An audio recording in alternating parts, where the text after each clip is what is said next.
Holy crap, you gotta listen to this. I've never been so in love with a stranger. I don't know if you are attacking DEI because you convinced yourself that racism and discrimination doesn't exist anymore, or if you've just convinced yourself that it's okay. What I do know is that white supremacist groups still feel emboldened enough to march openly in American streets. People are proudly proclaiming themselves racist and bigots on social media and even national television. And I know that it'll be those people that are cheering and applauding for you the loudest when you decide to dismantle diversity, equity, and inclusion in our schools. And the fact that doesn't give you pause, that it doesn't make you feel sick and slimy, tells me everything I need to know about you. When I look at you, the 6 of you that'll vote against this, I'm disgusted. But I'm also grateful. I'm grateful for all the experiences I had that kept me from being like you. You see, there's racists and bigots in my family. I heard the N-word and derogatory jokes growing up, but when I found myself on my own before I'd even graduated high school, that family wasn't there to help me. My friend Liliana's family was. They're Guatemalan immigrants. If it wasn't for them, I probably would have gotten a lot more trouble than I did. Did you know that immigrants are less likely to commit crimes than U.S. citizens? He's right. Statistically. And then there was my friend Trey's mom, taking care of all those kids all on her own. Still somehow always able to find a prayer and a plate for me too. Did you know that black mothers are more than 3 times as likely to be single moms than white mothers? He's right. Statistically. It was the queer kids that helped me learn how to navigate life on the streets. Did you know that LGBTQ kids are more than twice as likely than their peers to be homeless? Right again. Statistically. But because of those kids, when my child came out to me, I was able to be the father that they needed, despite all of the religious indoctrination I'd been subjected to. Did you know it's more likely your priest will be a predator than your kid will be trans? Dang. Statistically. Now, I know you don't care about my stories or my statistics. Your fear and ignorance has got you so turned around rather than embracing the future, you're clinging desperately to echoes of the past. That future, it's still coming, and it doesn't look much like you, statistically. Shout out to the student speakers. You may be blind, but these kids aren't. They see you. More than that, they see that you do not see them.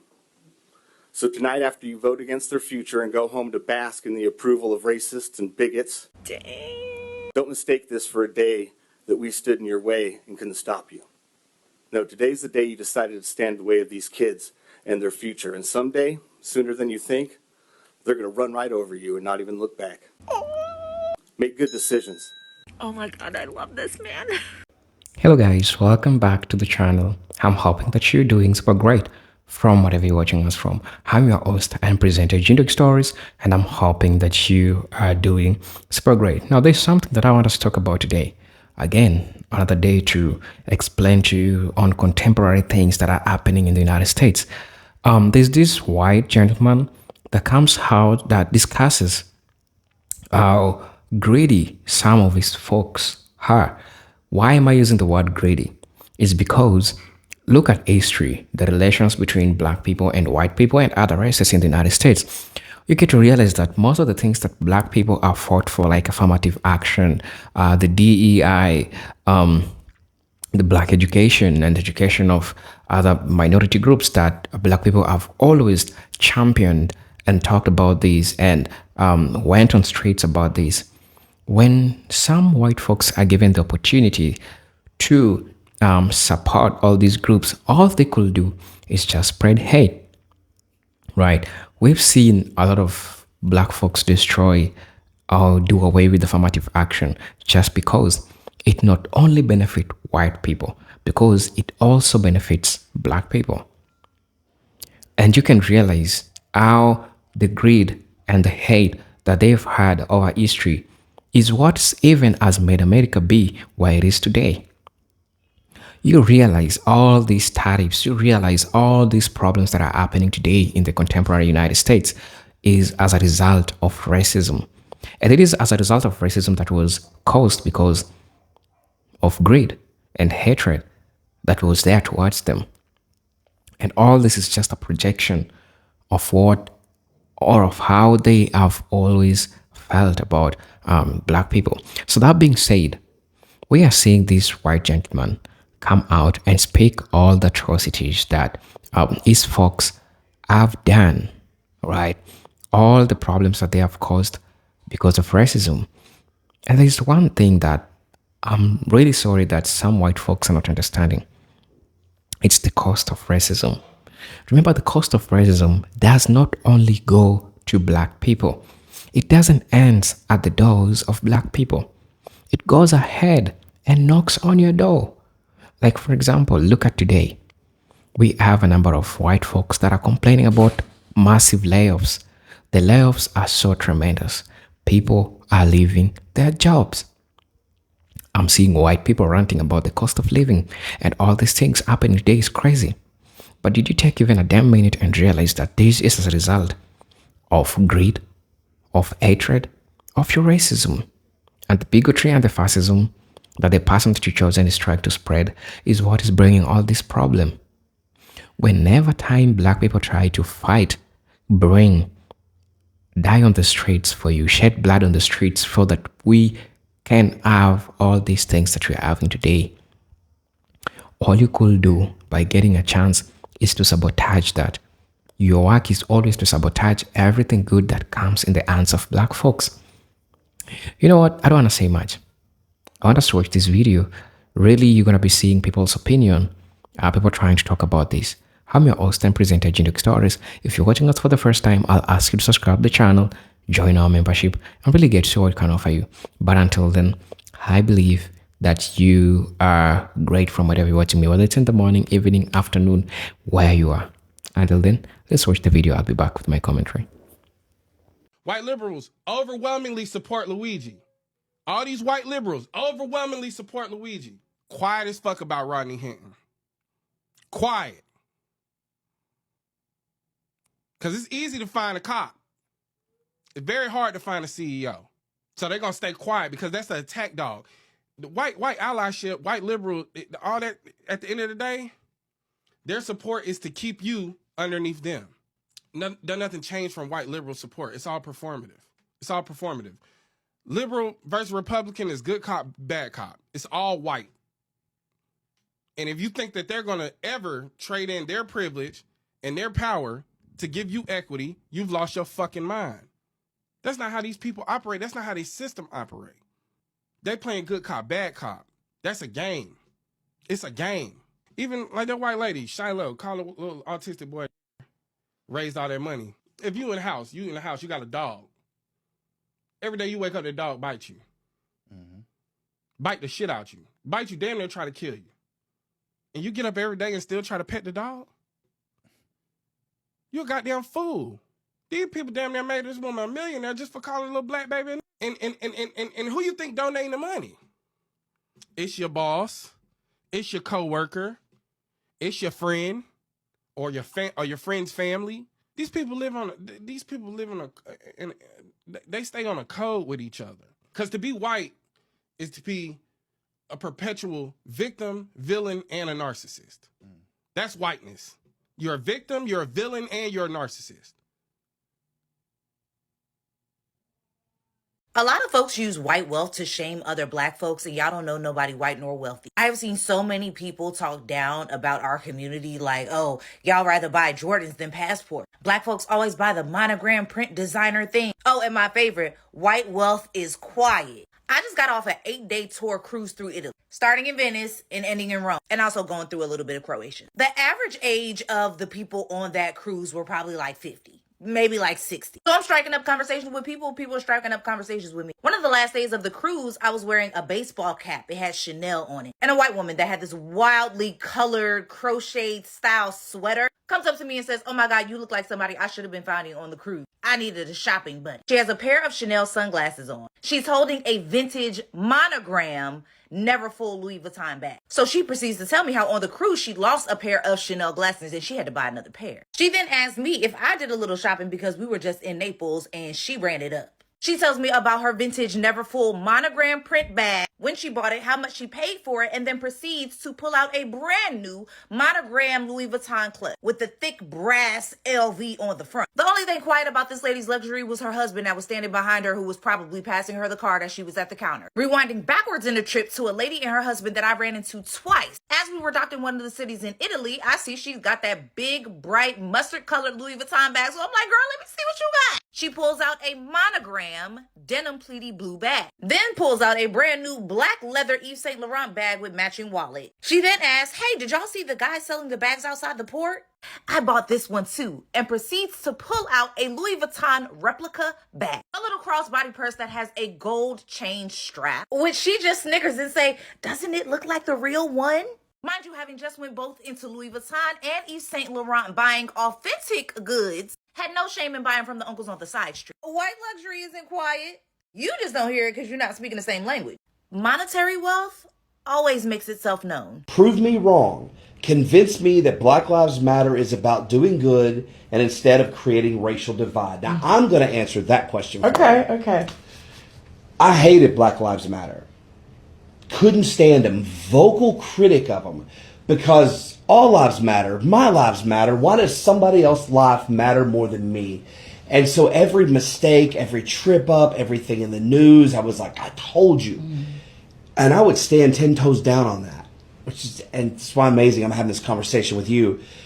Until I had a coworker one day, I was arguing against Black Lives Matter and why it needs to even exist. And he looked at me and goes, let me ask you something. Let's say you have 4 adopted daughters. And I'm like, okay, because I don't have kids that I know of. He said, so you have these 4 beautiful daughters. You have a Hispanic, an Asian, a white, and a black daughter. And your little black daughter comes up to you and says, Daddy, do you love me? He goes, what do you say? I'm like, well, of course I love you. He goes, wait a second. You don't mean to say, you don't tell them I love all my daughters. And I'm like, no, I tell her I love her. He's like, why aren't you telling her I love all my daughters? And I kind of looked and it dawned on me. And he goes, that little girl in that moment is hurting. Whatever it is, she's hurting. And she needs the love of her community around her. You know, you're a dad. He goes, how do you respond to that moment? He goes, there's a community in America that's hurting. Yeah. Whether you want to agree with it, whether you want to see it or understand it, they're hurting and they're crying out. And now they're acting, they're rebelling because we're not listening. Yeah. He goes, so do you beat your daughter? Or do you love on your daughter? And I'm like, he goes, because it's not your birth daughter, right? It's adopted. Different community, right? Yeah. And it just hit me. And I'm like, oh, I'm the asshole. You know, I just watched a white man talking about black fatigue. And he said that he's been wanting to say this for 40 years. 40 years. Now, he's not an old man. No. He looks like he's in my generation, Gen X. And what's funny is 90% of this black fatigue conversation that's been going on amongst the whites, do you know what generation of people is coming from? White ones. White Gen Xers. And much in the immortal words of Ice Cube, God damn, I'm glad y'all set it off. I am. Because this is a conversation that a lot of people within the Gen X generation, but don't share that white skin, have been wanting to say to you bastards for a very long time. A very long time. Way to adopt the same racist ass attitudes as your parents and grandparents. Good job. Of course you would sell us out. Just because you can talk about certain milestones and touchstones that we all share does not mean we're a generation of people that get along with each other. In fact, some of you motherfuckers I wouldn't stand next to if you were on fucking fire. I wouldn't. While you're talking about Breakfast Club and leg warmers and He-Man and G.I. Joe and Voltron, do you know we just passed the 40th anniversary of the bombing of the MOVE organization in Philadelphia, and I didn't see one of you white, black, fatigue-having motherfuckers say a goddamn thing about it? Did you notice that? Where the Philadelphia Police Department dropped a bomb on people who were living in a socialist commune, black folk. I noticed y'all didn't have, where's the nostalgia for Gen X for that? Where is it? You see, a lot of you Gen Xers, white ones, I might add, a lot of you white Gen Xers, y'all have always been a disappointment. That's why there is no such thing as solidarity amongst the Gen X generation. Because we know how some of y'all move, and we ain't liked your asses since. We saw you. Don't think we didn't. You thought you were able to get away with, oh, well, I like Tupac, bitch. Who gives a fuck what you like? Who gives a fuck what you like when it comes to Pac? That's you glomming on the shit. And you expect, well, we gave you Red Hot Chili Peppers. Where's this white Gen Xers black fatigue for shit like Rodney King? No, y'all like to talk about riots as if y'all don't remember why the fuck somebody would riot in the first place. See, we lost some of you motherfuckers during the OJ trial. Ain't no use to me lying. Some of y'all lost y'all balls during the OJ trial because you forgot you were Gen X and remembered you were white. And we just been carrying your asses around. Y'all bring nothing to the table. Y'all nostalgia means shit to us. It always has. Because all the fuck you did, was look at the shit that your grandparents and grandparents were saying, and you try to pretend like you weren't one of them. Because you like Michael Jackson, Billie Jean on MTV. You knew 90% of the shit that your parents said was wrong. Because you got a chance to see us. You got a chance to be around us. But we noticed you guys were no different than your parents and grandparents. We noticed that. We looked and said, while your parents and grandparents remember the greatness of Ronald Reagan, not around here. Not around here. Sorry. There was no greatness to Ronald Reagan. Fuck him every day and twice on fucking Sundays. While you guys remember, we won the Cold War. We didn't win shit. We didn't win a goddamn thing. Some of you motherfuckers wasn't willing to fight shit. The power, fucking the Soviet Union, nothing. You saw what crack cocaine did to our neighborhoods. And you kept your fucking mouth shut. You kept your fucking mouth shut. Even though you knew for a fact the Rockefeller drug laws and Reagan's war on drugs, which was a war on poor black and brown bodies, you knew it was wrong. In your heart you knew. Because you had black friends in school, remember? I can't be racist, I know a black kid. You didn't hear them stories? You didn't? Oh, that's right. But we're supposed to all be unified because we're Gen X. We were the latchkey kids. Some of us were latchkeys because we only had one parent at the house. Some of y'all were latchkeys because your mother and father were getting a fucking divorce. All that bullshit that they told you, all that bullshit your grandparents told you, you were supposed to be the generation to fight that shit. But you didn't. And we see the result now. Some of y'all within the Gen X generation aren't worth a fuck. You're not. Sorry. You are not. All you've ever had is nostalgia. Love you some born in the USA, but you ain't never listened to the lyrics. You have never listened to the lyrics of Born in the USA by Bruce Springsteen. You ain't never listened to it. Never. Y'all want to try to pretend like music was great and we all was getting along. Do you remember when MTV didn't want to play any black fucking artist? Do you remember how your MTV Raps hit? It was music we were making that y'all were fucking taking because the shit was being played more in those small ass white towns than they were around us. We would buy a certain album and then y'all would buy a certain album and that's how the shit would go platinum. That's when artists started fucking catering to your dumb asses. Remember Run DMC and Aerosmith? I remember Run DMC being the hottest hip hop group around. And I remember Aerosmith, The End. Who wants some nostalgia? Fuck you. Fuck you. No. And now we see the result of that shit. Y'all have become the parents y'all couldn't stand. Those divorced parents you motherfuckers dislike so much. I'll never be like them. You're exactly like them. You adopted their same fucking racism. You just use newfangled words. You were the motherfuckers that came up with criminal and thug equals black. You did. You're the one that taught your fucking children that somehow being black is a carte blanche to get a bunch of goddamn things. And the majority of you motherfuckers voted for that stupid son of a bitch sitting in the White House, as if you don't remember what happened in 1989. Oh, I forgot. It might not have played well in Cedar Rapids, Iowa.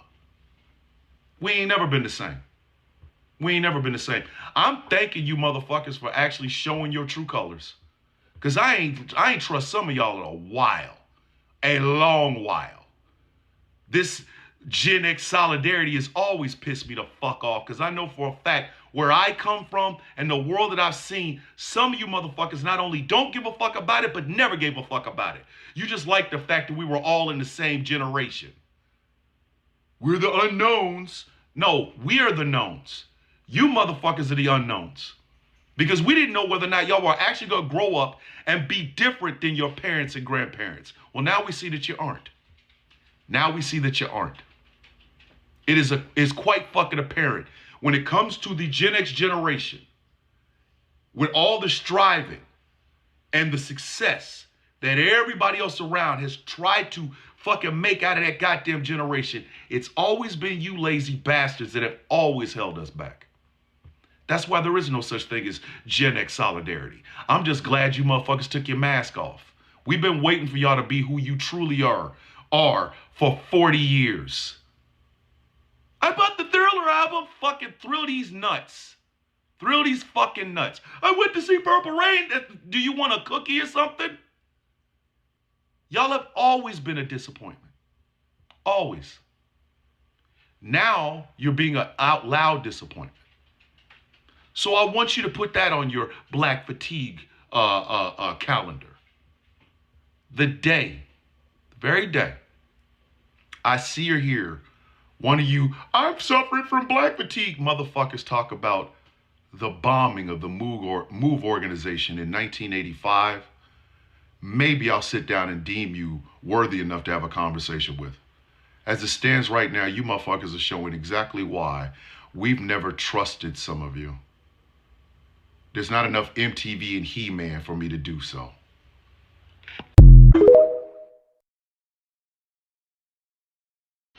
You know, by accident, I scanned my For You page, and that video that came out shortly after Donald Trump made that video, or that AI video about Trump Gaza #1, popped up. And the Muslim man from Dearborn that says, first off, this guy's an idiot and he'll never, he's an idiot, he's stupid, but he voted for Jill Stein. And his rationale was, well, if Kamala had won, no one would have ever believed us ever again.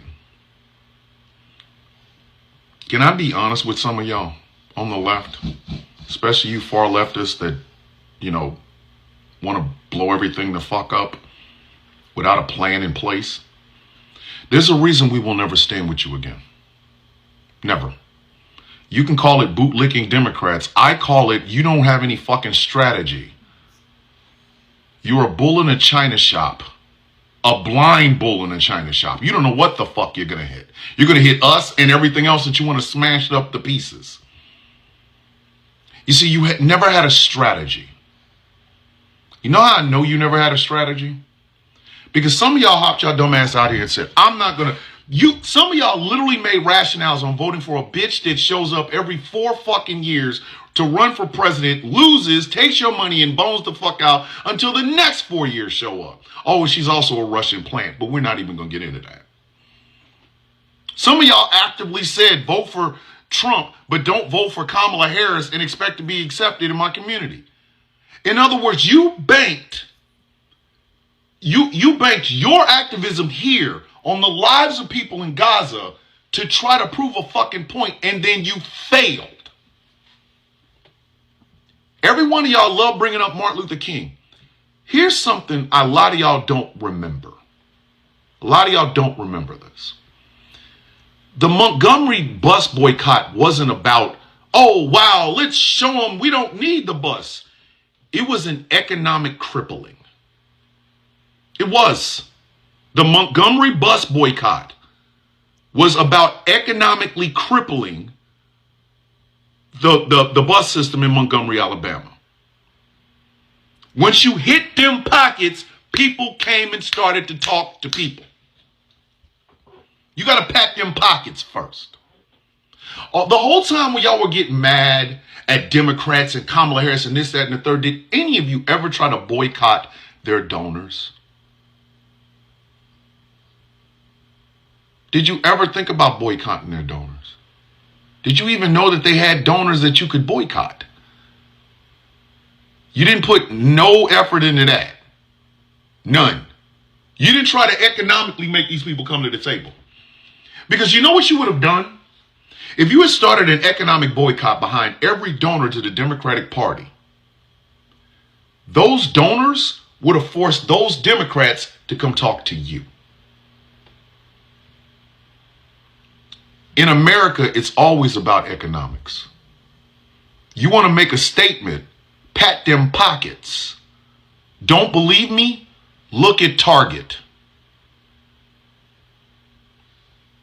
Black folks didn't boycott every fucking superstore, Walmart, and we're just going to boycott any of these stores so that when we get... No, bitch. You boycott strategically, like a surgeon. You don't boycott like a dumbass. But y'all will bring up, we're bringing up Martin Luther King. We must be on the right side of history. You're not. You're not. You're not.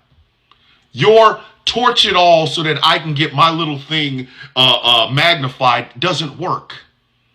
Because you're going after the politician and not the people that back those politicians with that money. And this is why nobody will ever listen to you again. For what? You can't lead us no goddamn where. You don't know where the fuck you're going. That's why you see so many of these fucking far leftist fucking influencers who had all that mouth. Now all of a sudden they finding other shit to do and putting hands in pockets and whistling by graveyards and shit. Because you weren't strategic. You wanted to make a point. Gaza was your point. Okay. You want to bring these people to the table? Hit the people that are donating to them. You could have hit every fucking person, every donor. Didn't matter where that money came from. Name them and shame them. Boycott this thing that is connected to this thing, which is connected to these people that donate to the Democratic Party. That is what strategic fighting is. Y'all don't know what the fuck you're doing. And then you run out there and inevitably the thing that you wanted to get fixed gets fucked. Now all of a sudden you either hiding your hands or asking for fucking help. Why? The anti-blackness and the anti-black woman comes from you motherfuckers not knowing what the fuck you're doing. You love talking about the civil rights movement, but you don't study the motherfucker. The quickest and easiest way to bring a motherfucker to the table is to fuck with that money. It always has been. America talks in finance. America talks in business. When you pat them pockets, people have a tendency to want to start correcting shit. And the Target boycott is a perfect fucking example of this. Target decided we're going to try to curry favor with Donald Trump, so we're going to back off of DEI. And black folks said, all right, bitch, we'll back off of Target. Now look at them. Are they coming to the table? At this point, we don't give a fuck if they do or not. But they're now realizing we kind of need these people. We really kind of need these people. Motherfucking CEOs making less money based on sales. You will not take the black dollar for fucking granted. And now they know. And if they do decide to come back to the fucking table, we might not be there when they do. I ain't been in a Target since this shit started. I drive right past motherfuckers like they ain't even there. That's where you could have went. You could have made your point by fucking with people's money. You could have. You could have made a strategic, scalpel-like fucking fight against the donors of the Democratic Party. Forcing those donors to talk to those politicians to go talk to you. But you didn't. And that man sat there and said, had Kamala Harris won, nobody would have ever listened to us again. Well, guess what? Now we really ain't listening to you. Because in the process of you doing that, you fucked us. You fucked us. You want to know why a lot of people are so pissed off at y'all? It ain't got shit to do with Palestinian people. Nobody wants to see what's happening to them happen to them. And that includes some Jewish folks. That includes some Israelis in Israel right the fuck now. No, it was your fucking arrogance, your anti-blackness, and your anti-black woman that pissed off so many fucking people. You think this was about your vote? No, bitch. It was about your arrogance going to that vote. Because in the long run, you would have gotten a hell of a lot more flies with honey than you did with vinegar. But you didn't even bother with the vinegar. You went straight to gunpowder and fucking shoe prints and shit. You weren't strategic. So stop bringing up the civil rights movement. Stop it. Stop it. Stop bringing up any parts of the civil rights movement. Stop bringing up Martin Luther King. Stop bringing up the March on Washington. Stop the I Have a Dream speech. Stop all of it because you learned absolutely fucking nothing. The first act of the civil rights movement, the Montgomery bus boycott, none of you studied it. None of you. But you walk around talking like you know what the fuck you're talking about. You weren't strategic. You were a blunt instrument, and you fucked over so many people on the same side of the political aisle as you. Why? Because you were selfish. And now you're running from your fucking consequences. Don't. You're right. We will never trust you again. We will never talk to you again. We will never listen to you again. And we will never stand in solidarity with your ass ever again. Because it wasn't just the fact that you were a blunt instrument. It's that you were an arrogant, anti-black woman fucking blunt instrument. And now the thing that you did all that bullshit for, whether you sat out, voted for Jill Stein, or voted for goddamn Donald Trump, now it's coming to fruition in a way you don't like. Now you want to talk solidarity.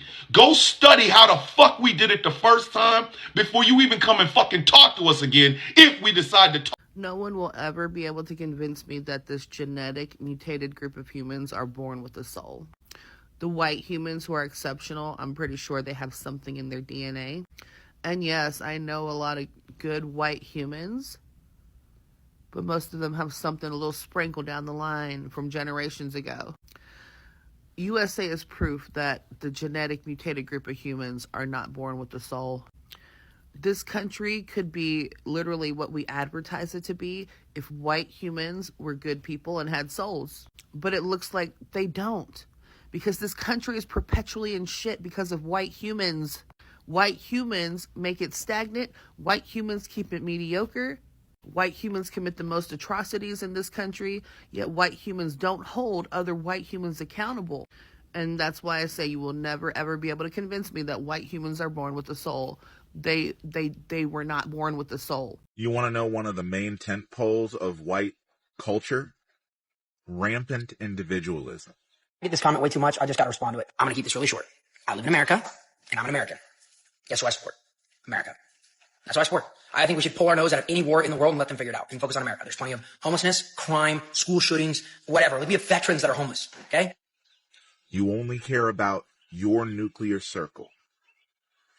Started in the 1930s, 1940s, really getting pushed. This idea that you only give a shit about your nuclear family. And even in that nuclear family, in white culture, it's incredibly dysfunctional. To the outside world, you show this unity, but dad is sleeping with his secretary and mom is trapped in the kitchen and dad gets to beat mom at any time. The children aren't listened to by their parents. You have to create a fallacy for the outside world. So when I see white people like this, we shouldn't care about anybody else. What about the veterans? Y'all don't even give a shit. You vote for policies every single day. You vote for and support politicians who do not give a fuck about those people. You only use veterans and homeless people and the marginalized as a gotcha or as a way to deflect from the actual conversation. That's the only time you ever bring them up. Do you ever go out of your way to do what you need to do to support those people? No. No, the fuck you don't. Hell no. The question is super simple. Do you support genocide or not? And it's always mental gymnastics to get out of answering that question. That's what doesn't make sense to me. Genocide is a deal breaker for me. But for somebody to hear that, do you support Palestine? Well, this is not, I'm an American. That's not America. We shouldn't really care about that. That's fucking stupid, first of all. Second of all, most of the conflicts around the world have to do with us because we caused them. It's the way that America throws the rocks and then hides their hands is so fucking insidious. Causes the issues, causes the instability, and then, well, that's not America. We shouldn't really care about that. It's not my fault. We should care. We should care. The reason that's one of the big reasons that USAID being dismantled is a problem. The United States has caused rampant poverty, rampant instability. And for us to completely cut off aid to everyone except Israel, we're still giving money to Israel. That's a fucking problem. Hello guys, welcome back to the channel. I'm your host and presenter Juntok Stories. Well, I'm hoping that you are doing great from wherever you're watching me from. We could discuss a couple of things, but there are some that are not right. A topic that I've spoken about it for a while now. People trying to interchange these words. White, black rage, white rage, white fragility. We've all seen these things happening in the face of everyone, right? Currently, we are having the black fatigue, we are having white fatigue, all these terms being used all around. But did you know that institutionally, racism existed and the power was in the hands of white people? So you can't tell me that the scholars that were there came up with black fatigue to mean that they are tired of black people. Were they tired because of enslaving black people? You ask yourself that question before me is using the term black fatigue. It is so hypocritical, it is so ironical, it is so diabolic to see a white person come out, talk about how they are tired of black people. Well, they don't know that they're just a product of the system. They are what the United States wants to make them. And they're the ones who are perpetuating this. It is time for you to know, it is high time for you to know as a citizen that at no point will things turn that you are now the one who is being oppressed by a black person. I've never seen that happen. So you can't tell me that you having a black fatigue, leave alone misusing even the term black fatigue. You don't even know the damn meaning, because the meaning of black fatigue came as a result of the daily struggles that black people went through because of the systemic racism. How you guys institutionalized all these problems towards black people, and that's how it affected them. So that being said, at no point will you ever come and complain about black people. I'll leave that at that.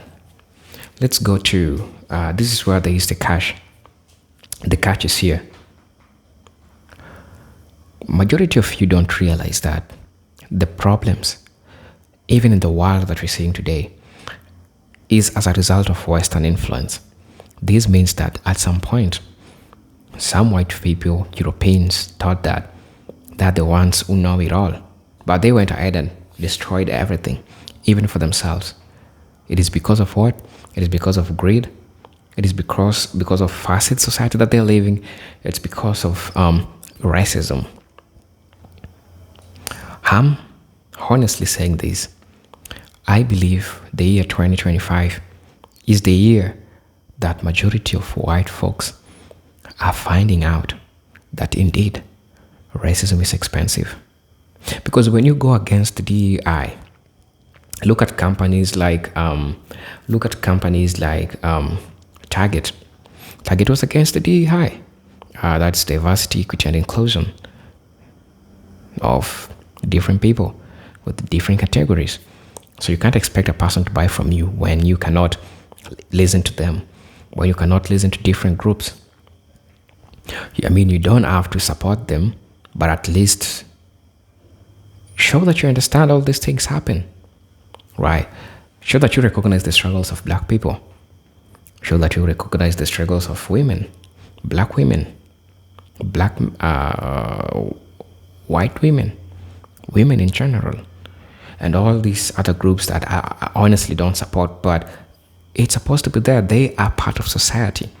We have to live with them. Although I personally don't support that, but what can I do? You can't go ahead and shut everyone down because of who they are or what they believe. At least finding a way to coexist. That's the thing.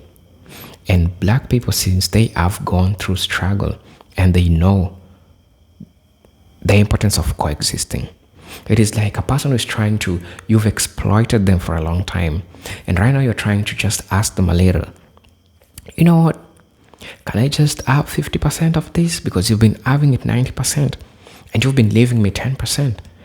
Could I just have it like 50% and you have it 50%? And that itself, you cannot let that happen because of your greed. And over the history, we saw white people destroy education, destroy affirmative action. Because of what? Because it benefited black people. We've seen also Asians do this. Because of what? Because it benefited black people. But at the end of the day, look at the number of black folks that died on the street, that marched on the street because of the same damn issues. Take a look and think about that. And let me know what you think about this. Right? Honestly, I could say a lot of things about this, but I think I'll leave it at that. Think about it. But it's important seeing a white person come out and call these folks out. The call out is really, really important. They need to be called out so that they understand really that we're on the wrong path. And I'm thankful we have a few white folks who are already now getting it. And that's how it's supposed to be. We are all supposed to be getting it, and that's how it should be. Right? Hey, I'm your host and presenter, Jintuk Stories. I'm hoping to see you in my next video. But until then, peace, love, and harmony. Salute.